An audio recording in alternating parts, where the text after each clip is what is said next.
তারা হয়তো এই হাদিস জানে না, আল্লাহ পাক ওদের কানের মধ্যে আমার এই হাদিসটা যেন পৌঁছে দেন, আমিন।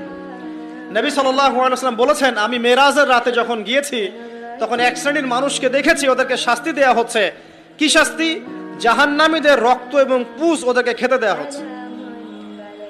জিবরাইল আলাইহিস সালামকে জিজ্ঞাসা করা হলো যে এরা কারা?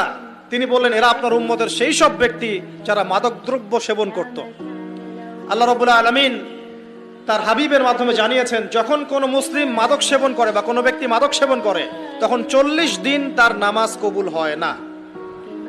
এরপর যদি সে তওবা করে তাহলে আল্লাহ পাক তার তওবা কবুল করবেন ইনশাআল্লাহ। যদি সে আবারও মাদক খায় তওবা করার পর, আবার 40 দিন তার নামাজ কবুল হবে না।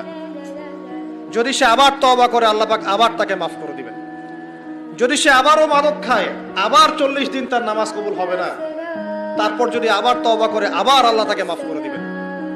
এরপরেও যদি সে আবার মাদকদ্রব্য সেবন করে, নবী সাল্লাল্লাহু আলাইহি ওয়াসাল্লাম বলছেন তাকে আল্লাহ রাব্বুল আলামিন পরকালে মৃত্যুর পরে তিনাতুল খাবাল পান করাবেন। তিনাতুল খাবাল। জিজ্ঞাসা করা হলো, ইয়া রাসূলুল্লাহ, তিনাতুল খাবাল কি জিনিস? নবী সাল্লাল্লাহু আলাইহি ওয়াসাল্লাম উত্তর দিচ্ছেন, এটা হচ্ছে জাহান্নামীদের রক্ত, মাংস, এগুলো পুড়ে পচে যে রসটা বের হবে, এটা হচ্ছে তিনাতুল খাবাল।